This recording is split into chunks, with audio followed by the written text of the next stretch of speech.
Olá, senhoras e senhores, mais uma vez estamos aqui, agora para dar início ao próximo trimestre, o trimestre 2 da lição, continuando com o roteiro Tim, mas agora nós estudaremos os dramas no deserto. E aí nós seguimos a sequência bíblica, falando agora de Jacó e sua família. Na verdade, agora nós vamos tratar das disfuncionalidades da família de Jacó e os pormenores que ali aconteceram no deserto, as mazelas e os problemas ali, e também como Deus resolveu todos eles de maneira satisfatória. E é claro que o traço, a linha da história, ela tem essas nuances nesses altos e baixos. E tem que ser assim, pelo menos aqui nesta terra tem que ser assim, para que Deus possa então intervir na nossa vida. Se tudo fosse muito bom, certamente nós não precisaríamos e não quereríamos que Deus intervisse. Então agora eu quero convidar você para que ore comigo e estudemos juntos esta lição maravilhosa. Bom Deus e Pai, nós aqui na qualidade de Teus filhos queremos clamar pela misericórdia do Senhor e pedir que o Senhor nos ajude neste momento, limpando e apagando os nossos pecados e também nos colocando, Senhor Deus, no coração as palavras da vida eterna. Que possamos aprender dessa lição, colocar em prática em nossa vida e assim sermos transformados e melhorados para alcançarmos a aprovação do céu e irmos então um dia morar com o Senhor. Pedimos essas bênçãos e agradecemos no nome de Jesus. Amém. Vamos lá então? Olha lá. O verso principal, aqui a lição traz até uma imagem bem interessante, que deixa eu ver se eu consigo aqui. A imagem de Jacó, uma figura de Jacó ali, e um quadro de família rasgado ao meio. O verso está em Gênesis 35, 11 e 12, diz assim: Deus também lhe disse: Eu sou o Deus Todo-Poderoso. Seja fértil e multiplique-se. Você se tornará uma grande nação, até mesmo muitas nações. Haverá reis entre os seus descendentes, e eu lhe darei a terra que dei a Abraão, teu pai, a Abraão, Isaque. Sim, eu darei a você e aos seus descendentes. Título da lição da semana: Fracassos de família. A lição, logo na parte de sábado, ela traz um texto de Provérbios que, para mim, explica perfeitamente o comportamento ali dentro de um lugar onde se espera que tenha sossego, ou paz e tranquilidade. Esse é o nosso lar, a nossa família. Alguém disse assim que foi perguntado para os garotos na sala de aula o que é casa, o que é lar. Aí um deles respondeu assim, houve muitas respostas, mas um deles respondeu assim: é o lugar para onde a gente quer voltar. E de fato, não é isso?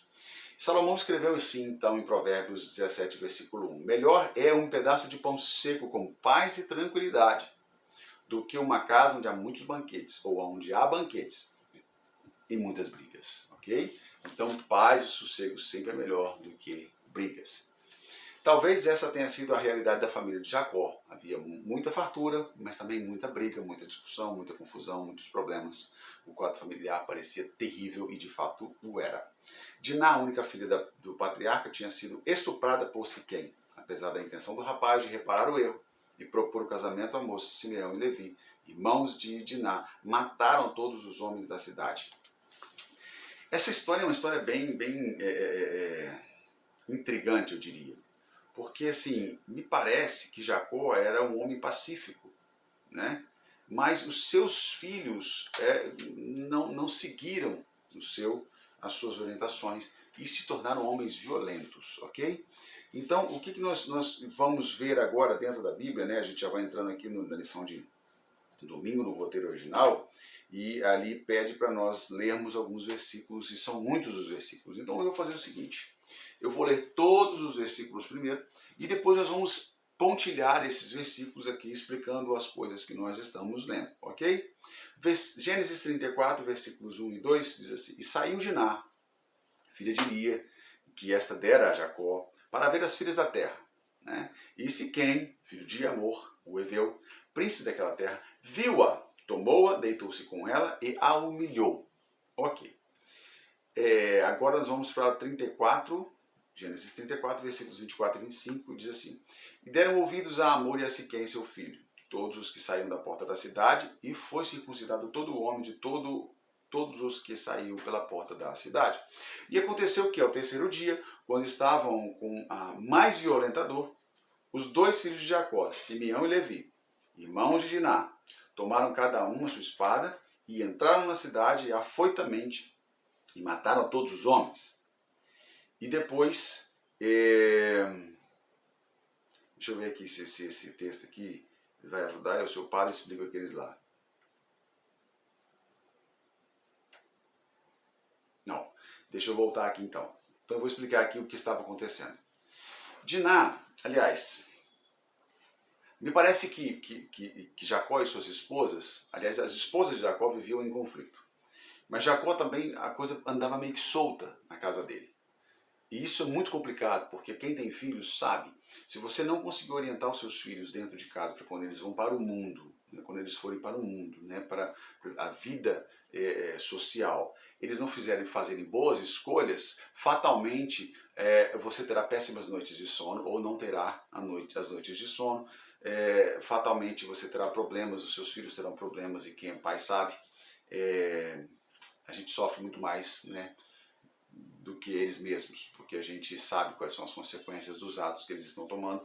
Foi assim com os nossos pais em relação a nós, e será assim conosco em relação aos nossos filhos. A Diná, ela saiu, e ela gostava muito de ficar com as filhas da terra, e elas eram idólatras, e parece que aquilo atraía a Diná, e ela ia para lá e ficava por ali e tudo mais. E teve um dia que o Siquém, o príncipe da terra ali, né, ele viu a Diná e resolveu se deitar com ela, tomou a força e a estuprou.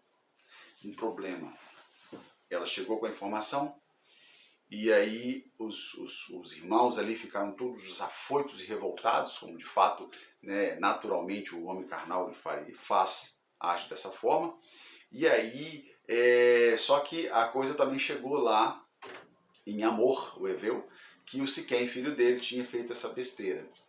E aí ele pegou o Siquém e falou assim: nós vamos resolver isso. Você não pode fazer isso com as filhas de ninguém, não. Isso vale um conselho para mim e para você. E você que tem filhos homens, cuidado com as filhas dos outros, ok? Isso pode dar algum resultado ruim para você aí. Eu estou dizendo como ser humano, tá bom? Bom, deixa eu voltar aqui. Está aqui. Agora.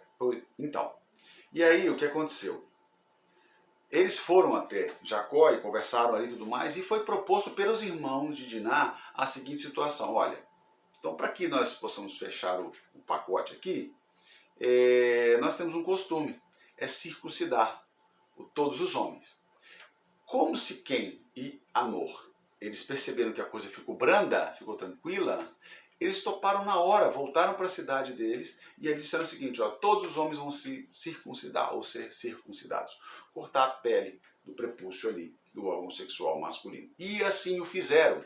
Só que isso já era uma situação que os filhos ali, né, os irmãos de Diná, os filhos de Jacó, Simeão e Levi, tinham planejado de antemão para tomar a seguinte atitude. Eles fizeram isso. E quando deu o terceiro dia que eles, né, circuncidaram, os homens estavam fracos, por causa da dor que estavam sentindo.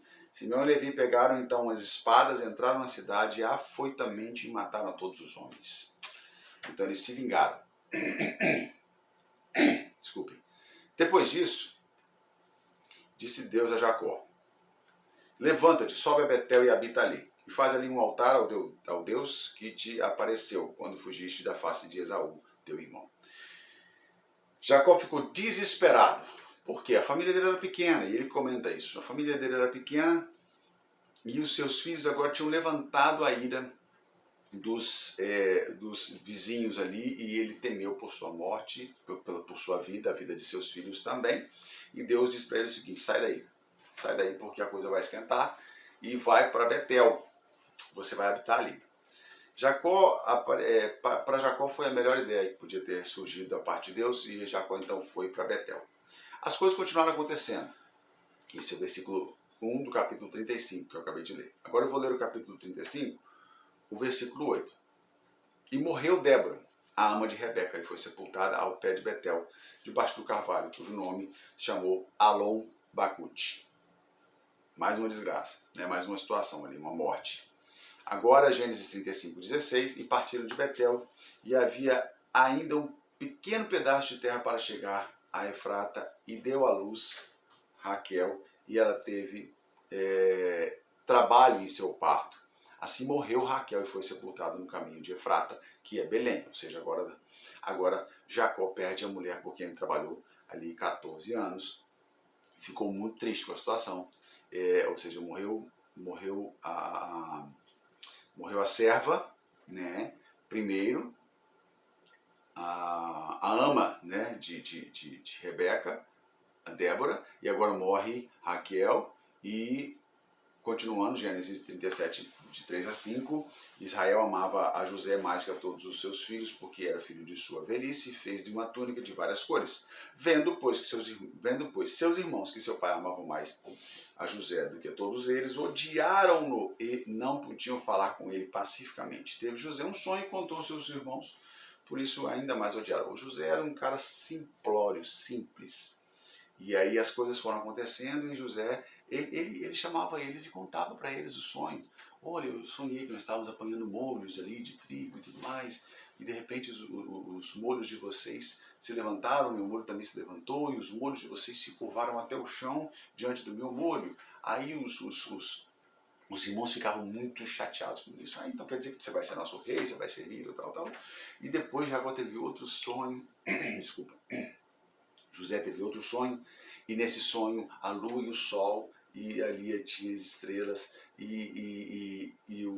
tudo se curvava diante, né, de Jacó, de José, até mesmo Jacó. E Jacó até falou assim, olha, quer dizer que eu e sua mãe, seus irmãos, nós vamos te servir. Então isso aumentava, isso botava fogo, né, aumentava o fogo ali na fogueira da ira dos irmãos. Versículo, aí nós lemos agora 37, 3 a 5, agora vamos ler Gênesis 37, 23 e 24, diz assim, e aconteceu que, chegando José a seus irmãos, tiraram de José a sua túnica e a túnica de várias cores que trazia. Tomaram-no e lançaram na cova, porém a cova estava vazia, não havia nela água. Eles armaram, né? Queriam matar o irmão,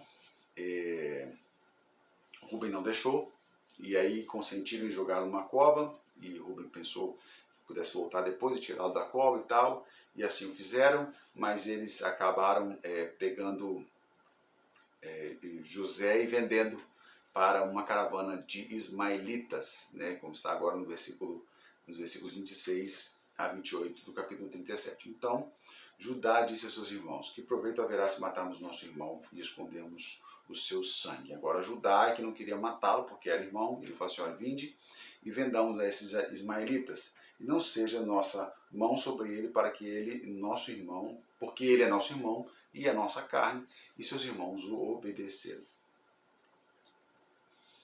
Passando, pois, os mercadores medianitas, tiraram e alçaram a José da cova e o venderam por 20 moedas de prata aos ismaelitas, os quais levaram José ao Egito. E a gente conhece um pouco da história, mas a história não foi essa que eles contaram para o pai, né? A história que eles contaram para o pai é essa aqui, ó, Gênesis 37, 31 a 33. E tomaram, então, a túnica de José e mataram um cabrito, tingiram a túnica com sangue e enviaram a túnica de várias cores, mandando levá-la a seu pai, e disseram, temos achado essa túnica, conhece agora se esta será ou não a túnica de teu filho. E conheceu-a e disse, é a túnica de meu filho, sim, uma fera o comeu, certamente José foi despedaçado. Bom, essa história não para por aí, né? Mas Jacó sofreu muito com toda essa situação. E chorou muito, e os filhos viram aquilo e sentiram muita dor em ver o pai passando por todo aquele sofrimento. O sofrimento de José estava começando, mas o sofrimento do pai estava continuando já pelos muitos dias ruins que ele tinha vivido, né? Agora nós vamos dar um zoom na parte de segunda-feira, né? E ela traz como texto até para a gente poder considerar aqui, diz o seguinte, olha, desde a promessa de um Salvador no Jardim do Éden, até a época, né, de Jacó, eles estavam esperando o Salvador que viesse de sua linhagem. Deve ter sido frustrante para Jacó observar a maneira como erro após erro arruinou a paz da família e ainda acreditar que Deus poderia cumprir verdadeiramente sua promessa para Israel.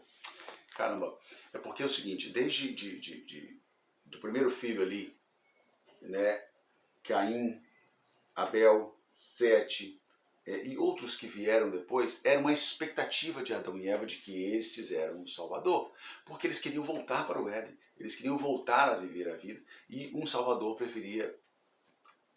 precisava vir para redimi-los. Então, desde o Éden até todas as gerações, eles aguardavam esse Salvador. E com Jacó não era diferente, mas com toda essa disfuncionalidade na família dele, ele ficava cada vez mais desesperançoso dessa promessa se cumprir em sua família ou mesmo em vida para que ele pudesse ver o seu Salvador. Então isso o frustrava, isso deixava frustrado cada vez mais. E toda vez que ele via alguma coisa acontecendo, isso destruía um pouquinho mais o coração dele. É claro que a gente vai perceber aqui que, como eu falei um pouquinho antes, Jacó e as suas esposas parecem que eram bem negligentes com os seus filhos e deixavam que as coisas acontecessem, né? Deixavam eles meio que ao léu, né? Viverem como queriam.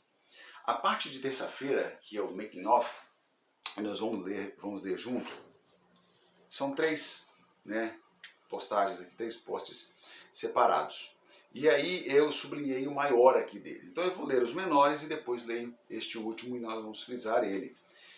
Um diz assim, olha, há vários indícios no texto de que Jacó era passivo demais, acabei de falar isso, né? Em seu papel de pai e líder espiritual de sua família. Deixava as coisas muito à vontade e não tem que ser assim. O outro, é claro que não a ferro e fogo também, como muitos pais aí tem obrigado sem o diálogo, né? Tem que forçar, tirano e não é senhor, né? O senhorio é diferente de tirania. O casaco colorido de José era com mangas e ia até o tornozelo, sendo uma característica desse casaco, explica por quê. Essa era uma vestimenta da nobreza. Não era uma roupa que costumava ser usada pela classe trabalhadora. Qual é a diferença? As vestes dos trabalhadores naqueles dias consistiam em uma túnica curta, né? E com mangas curtas, né? Ou sem mangas. Esse traje permitia que o trabalhador pudesse se movimentar livremente com os braços e suas pernas. Vestindo José com uma túnica ricamente ornamentada, Jacó estava dizendo para os seus irmãos de forma simbólica através da roupa de José: você pode usar essa linda vestimenta porque você não precisa trabalhar como seus irmãos, e soava aos ouvidos deles como uma afronta. Não é? Agora o texto que eu separei, isso aqui é muito interessante porque assim, nós que somos pais, cabe sobre nós, ou recai sobre nós a responsabilidade de educar os nossos filhos, né? De cuidar deles e orientá-los, para que eles não vão atrás de deuses estranhos, né? Ou de adoradores de deuses estranhos. Diná devia ter uns 15 anos de idade e provavelmente ela tinha o hábito de andar com mulheres siquemitas. De acordo com o Comentário Bíblico Adventista, volume 1, a página 429, segue o seguinte comentário. Diná tinha curiosidade de conhecer os hábitos e costumes do povo circunvizinho. Parece familiar? E isso a levou a uma intimidade imprudente com eles, que terminou em sua desgraça. Ela se colocou em perigo quando procurou se ver livre do controle e da supervisão paterna, menosprezando a admoestação quanto a permanecer longe dos idólatras e de seus maus hábitos.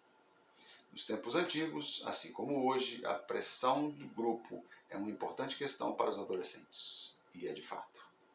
Considere a seguinte advertência: as más companhias corrompem os bons hábitos ou o bom caráter. 1 Coríntios 15, 33. Muito difícil a tarefa de ser pai. Mais difícil ainda quando negligenciamos a vontade de Deus para nós e para os nossos filhos. Então vai aí um alerta para nós que somos pais, e eu li isso tocou no meu coração, eu preciso cuidar melhor das minhas filhas, eu preciso orientá-las melhor, eu preciso guiá-las, mostrá-las no caminho, e a gente faz isso através das palavras, mas muito mais através do exemplo, né? O exemplo arrasta, não é isso? As palavras convencem, mas o exemplo arrasta. Então, ordene os seus filhos após você para que sirvam a Deus. Quarta-feira, nós temos 3 textos aqui e nós vamos, separei os 3 textos, nós vamos ler os 3 textos. E aí, como de costume, a lição, né, o autor da lição, ele pede para nós separarmos aquele que mais nos chamou a atenção. E há, de fato, um texto que me chama a atenção. Lá em Colossenses capítulo 3, versículos 18 a 21, diz assim: vocês, mulheres, sejam sujeitas aos vossos maridos como convém ao Senhor. Vocês, maridos, amai as vossas mulheres e não vos irriteis contra elas. Difícil isso, né? Mas tem que fazer. Vocês, filhos, obedeçam em tudo a vossos pais, porque isso é agradável ao Senhor. Vocês, pais, não irritem os vossos filhos, para que não percam o ânimo de servir a Deus. Esse é o texto que eu sublinhei para mim, esse é o texto que falou comigo, porque ele, na minha opinião, ele é completo. Aqui Paulo está dando orientação para a família, em todos os seus papéis ali, a mãe, o pai, o esposo, a esposa, o filho, a filha e todo esse contexto aí, ele é o arcabouço que sustenta toda a família. Agora Romanos 15, 5 a 7 diz assim: ora, o Deus de paciência e consolação vos conceda o mesmo sentimento uns para com os outros, segundo Cristo Jesus. Que sentimentos? Paciência e consolação, para que concordes a uma boca, glorifiqueis ao Deus e Pai de nosso Senhor Jesus Cristo. Vocês precisam estar em acordo, ok? Portanto, recebei-vos uns aos outros, como também Cristo recebeu, para a glória de Deus. Então eu preciso saber que meu irmão é meu irmão, eu preciso amá-lo, respeitá-lo e, enfim, honrando assim a Deus. E o último texto, o último texto, Tiago 3, versículo 14, que diz assim: mas se tendes amarga inveja e sentimentos facciosos, ou seja, de divisão, em vosso coração, não vos glorieis, não mintam contra a verdade. Então Tiago está dando um conselho para nós aqui. Diga de passagem, o livro de Tiago é um livro de advertências. Então Tiago está dando uma advertência para nós aqui, e nós precisamos entender que isso vale para o nosso coração. Ele está dizendo que não haja inveja e nem divisão entre nós, mas que a gente precisa abandonar a mentira e abraçar a verdade. A visão panorâmica, ela nos leva para dentro do livro Patriarcas e Profetas, os Escolhidos, no capítulo 19, que tem como título A Volta para Casa. É justamente isso que nós estamos narrando aqui, Jacó voltando para casa, o percurso ali do caminho, o encontro dele com Esaú, o tempo que ele passa agora com Isaac, seu pai, até que ele morra. Enfim, essa história é linda. Tá? E eu vou ler aqui uma parte que foi separada pelo autor da lição. Estamos já caminhando para o final. E a lição traz a seguinte fatia ali do livro dos Escolhidos. Isso é muito importante. Preste muita atenção em cada palavra, em cada letra. Não houve nenhuma preferência arbitrária da parte de Deus para que Esaú fosse excluído das bênçãos da salvação. Nós já comentamos sobre isso e falamos que o grande principal responsável por não ter recebido as bênçãos da salvação, bênçãos espirituais, da primogenitura, foi o próprio Esaú, não Deus. Ok? Não há outra ocasião a não ser a que é tomada pela própria pessoa. Perdão. Não há outra decisão a não ser a que é tomada pela própria pessoa, ou seja, livre-arbítrio, pela qual venha se perder. Salvar-se ou perder-se é uma escolha minha e uma escolha sua. Deus estabeleceu em sua palavra as condições para que todos sejam candidatos à vida eterna. Quais são as condições? Obediência aos seus mandamentos por meio da fé em Cristo Jesus. A gente está estudando, desde o início ali a questão de obediência. Sempre fica no círculo da obediência aos ditames de Deus, e isso nos deixa protegidos. Ele apresenta como modelo o caráter que está em harmonia com a sua lei. E todo aquele que atingir essa norma entrará no reino do céu. Com relação à nossa salvação final, essa é a única eleição que a palavra de Deus faz referência. Os escolhidos, página 118. Preste atenção. Existe uma teologia, ou uma teoria, né, teológica, que fala da predestinação. E aí, ela é perigosa. Por quê? Porque ela não me deixa decidir se quero ou não entrar no céu. Resumo da predestinação calvinista, né? Somos calvinistas, eu não tenho nada contra os calvinistas, mas essa teologia ou essa teoria teológica para mim não funciona, porque ela abole, ela destrói, ela esmaga o livre-arbítrio, o desejo de querer ou não, e a vontade de Deus, que a vontade de Deus que é absoluta, né, em relação à minha salvação, mas ela não é absoluta em relação à minha decisão. Eu que tomo a decisão de servir ou não, ou de seguir ou não, ou de ser salvo ou não, isso é comigo e não com Deus, ok? Então a predestinação bíblica diz que uma vez salvo, salvo para sempre, aquele que nasceu para ser salvo será salvo, aquele que nasceu para se perder estará perdido, independente da situação em que esteja vivendo. Então preste atenção. Isso é perigoso, por quê? Porque me diz que não importa qual vida eu leve, o meu destino já está determinado. Eu não consigo aceitar essa teoria teológica porque ela destrói o livre-arbítrio. O próprio Cristo diz o seguinte: aquele que quiser vir após mim, renuncie-se a si mesmo, tome sua cruz e me siga. Isso é vontade, ok? Deuteronômio, no capítulo 30, está ali toda a questão do livre-arbítrio. Nós não vamos ler agora, não vamos entrar nesse detalhe agora. Mas a única coisa que está dito para nós é que a salvação está estendida a todos, ok? Então vamos lá, fechando aqui parte de sexta-feira, e a lição de sexta-feira traz 6 tópicos muito interessantes e eu quero lê-los com você na íntegra para não perder nenhum detalhe. Embora as famílias tenham mudado através dos anos, em muitos sentidos elas continuam iguais. Está falando em relação às histórias que nós estamos estudando lá sobre a vida de Jacó, a família de Jacó. A família de Jacó viveu mais de 4.000 anos atrás. Apesar de a cultura ter mudado, algumas das falhas morais, os desafios de relacionamento predominantes na família de Jacó ainda existem e são comuns hoje. A partir da experiência de Jacó é importante relembrar esses princípios. Então são 6 princípios aqui que nós vamos relembrar, ok? Anote aí. Primeiro princípio: as consequências do pecado podem atingir uma família por várias gerações, ok? Lá no início Deus vai falar assim: eu visito a maldade dos pais e dos filhos até a 3ª e 4ª geração, mas faço benevolência até 1000 gerações daqueles que me amam e guardam os meus mandamentos. Tópico 2. O pecado deve ser confrontado na família. Aconteceu? Senta, conversa, resolve, não deixa que o pecado prossiga, não deixa que o tempo resolva, porque o tempo, nesses casos, só agrava e não resolve. Ignorar problemas apenas os torna maiores. Guarda isso. 3. A pressão de grupo e as amizades externas à família têm grande potencial para o bem e ou para o mal. Cuidado, observe com quem os seus filhos andam, observe qual é a tendência deles, o que os pais deles estão fazendo, porque certamente podem ser influências más para os seus filhos ou influências boas, mas pese isso, coloque na balança. A salvação dos seus filhos está em suas mãos, compete a você cuidar deles. 4.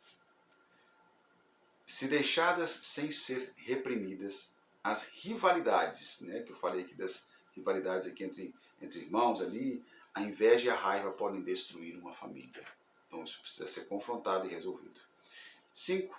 Você foi criado para viver em comunidade. Ninguém é uma ilha. Infelizmente, você tem que viver com os outros. Essa é a condição inegociável para prosperar como ser humano. Isso é fato, né? Embora a salvação seja individual, o céu é coletivo. E o 6 e último: Deus pode trazer graça e cura. Talvez você esteja enfrentando uma situação aí na sua família e precise disso. Deus pode trazer graça e cura mesmo para as famílias mais desestruturadas e disfuncionais. Os dois pensamentos dizem assim. Charles Swindoll diz assim: Jacó é uma clássica ilustração de um homem que estava tão ocupado com sua família, tão preocupado e indiferente que foi passivo demais para lidar com o que estava acontecendo na vida de seus filhos. Preste atenção nisso. O outro é de Benjamin Franklin, parece que não escreveu nada sobre a Bíblia e sobre família e tudo mais, é um cientista, mas preste atenção. Paz e harmonia. Eis a verdadeira riqueza de uma família. De fato é. Nossas escolhas determinam os caminhos que seguiremos. Essa foi a lição, desta primeira semana deste novo trimestre. Deus abençoe você ricamente e que nos conceda sabedoria para educar os nossos filhos e conduzir a nossa família. Amém.